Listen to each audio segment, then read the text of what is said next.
Ms. Hiner, you're recognized. Thank you. Thank you, Madam Chair and members of the committee.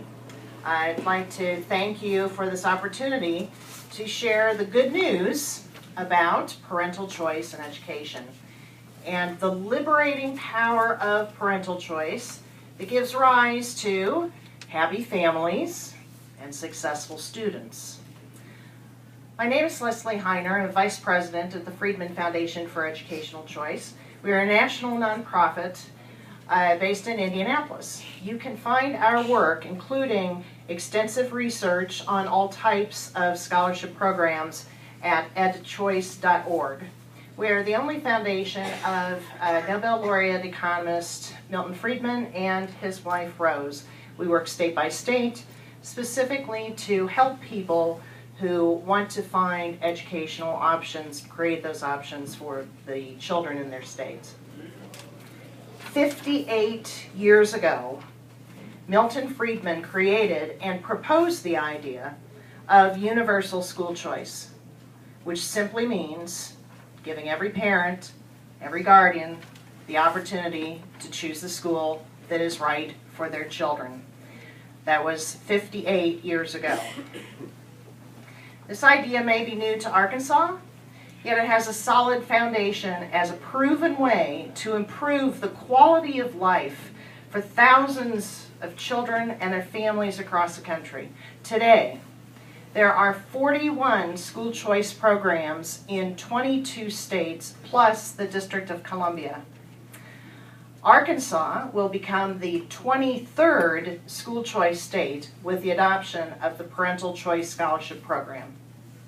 It's even possible that Arkansas could rise from the academic bottom tier of states to the very top. You could lead the nation in providing excellent learning opportunities for children. Indiana and Florida are currently leading the nation, while Louisiana, Arizona, and Tennessee are in fast pursuit. And Alabama became the first southern state this year to join the school choice family of states. So what does it mean to be a school choice state? Happy families, successful students, opportunities for real learning when children are in the right school, a school where they feel comfortable, where they're welcomed, where they are valued, where children have a chance to learn. There are countless stories of children moving from school A to school B and experiencing life-changing success. As one child explained to me, when she and her brother attended a different school, their first school, she felt uncomfortable there as she was maturing. She was harassed by the boys, and so she tried very hard to become an invisible student that no one could see, and her grades suffered. Her younger brother had Asperger's, and he fought every day. He didn't want to go to school. It was a fight every morning. And then they moved to a different school, and it was the right fit. Suddenly, this young girl began to blossom and learn, and the biggest problem that she faced was from her younger brother, who would needle her every morning, telling her to hurry up, we have to get to school. He could hardly wait to get to school. However, at the first school, as he shared, it hurt him to go to school. When a child moves from school A to school B, and the parents choose that choice, that movement, that is school choice. It is very simple. School choice is not any more complicated than that. We as adults can make it complicated. But in real life, for a parent and a child, that is the essence of school choice. Indiana, Florida, Georgia, Pennsylvania, Arizona, these are states with significant school choice programs. You might notice that contrary to some who oppose free choice, public schools in those states have not collapsed. Have some public schools made changes? Yes. Have public schools been incapable of improving or responding to change? No. In fact, Indiana public schools, many of them are now advertising for students. As one public school superintendent said to me, that he opposed the voucher program before it was passed. And then he realized after it was passed that he didn't really understand that there was in fact a value to his own schools. What he discovered after the voucher program was passed is that suddenly people started listening to him. Before the voucher program, when he talked about his great teachers at his school, yeah, well, you know, no one really wanted to listen. Oh, you have great teachers, that's nice. After the voucher program passed, then people were actively paying attention to that conversation. So he found an opportunity to promote what was good happening in his school, the great teachers that he had. And so he greatly appreciated the voucher program. Public schools also have not struggled financially because of vouchers. Children move in and out of schools in varying numbers for other reasons. This is normal.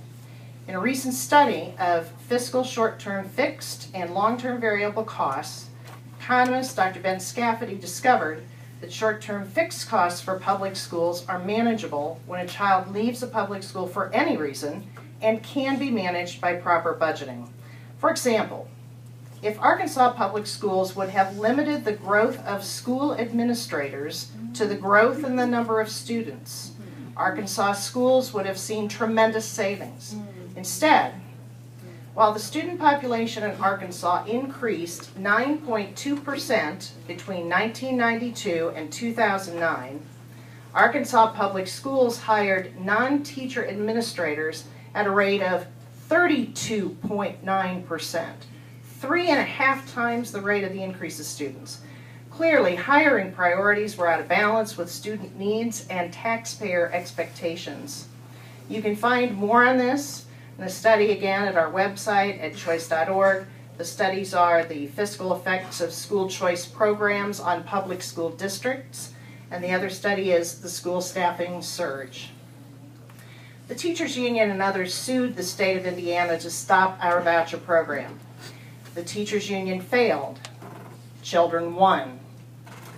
Happy families, successful students. The Indiana Supreme Court, by unanimous decision last week, affirmed the right of parents to access public education funds allocated for their children and to use those funds at the school of their choice. It makes no difference whether that school is a religious school or a non-religious school. Parents have the right to make that choice. The state's only interest is in funding the education of the child.